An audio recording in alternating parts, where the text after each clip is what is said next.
Steve Jang, and I'm co-founder of Soundtracking, which is a mobile app which allows you to share your favorite songs and your music moments with your friends and family, and also to all of your popular social networks. Soundtracking came out of a personal need, actually.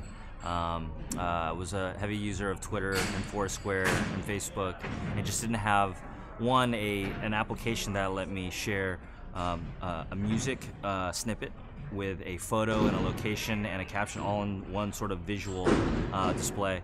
And then the other thing that I found was not everyone on Facebook and on Twitter and on Foursquare and all these different social networks were interested in music the way I was, and so I kind of wanted an affinity group or a common group of music lovers and music fans to be able to share with and discover from. And so out of those two sort of personal needs, I just kept thinking about what would be that product that I'd love to see. And so my co-founder and I got together, and he and I were originally interested in just mobile apps in general, and social software and programmable sensors on the phone, and being able to do a lot of things around GPS location and microphone and camera and things like that. And then that sort of merged in with this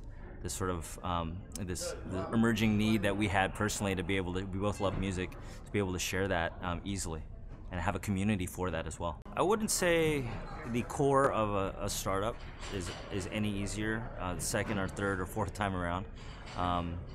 Usually if it is a startup, then what that means is that the subject matter, the thesis that you have, the idea that you're trying to prove is innovative, is disruptive, is challenging. And so I don't think that ever gets easier. I think actually that should get more challenging as you get sort of more aggressive and you think bigger about your vision.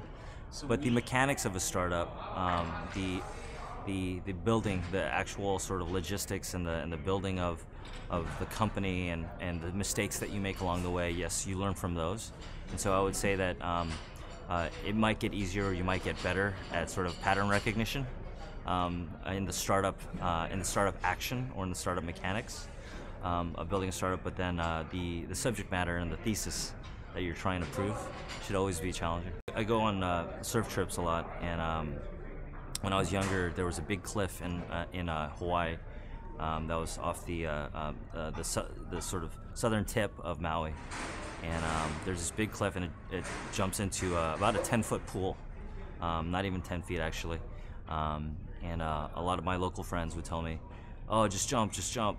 And I remember sitting there waffling, and I went back down, and then I went back up, and before I could really overthink it, I knew that I wanted to do it. I knew that it would be fun. I'd watch other people do it, and I wanted to prove it to myself, and so I just stepped off. And you know, obviously still alive today. But now, whenever, you know, if I can, with reasonable expectations and information, I think that if you feel good about something, and if you feel like building a startup, being an entrepreneur is something that you're excited about, and you have an idea or a concept that sounds reasonably good and it's worth spending your life on, you know, I think you just do it. I think you step off that edge, and then you try to figure it out on the way down. This is how I'm gonna break it down.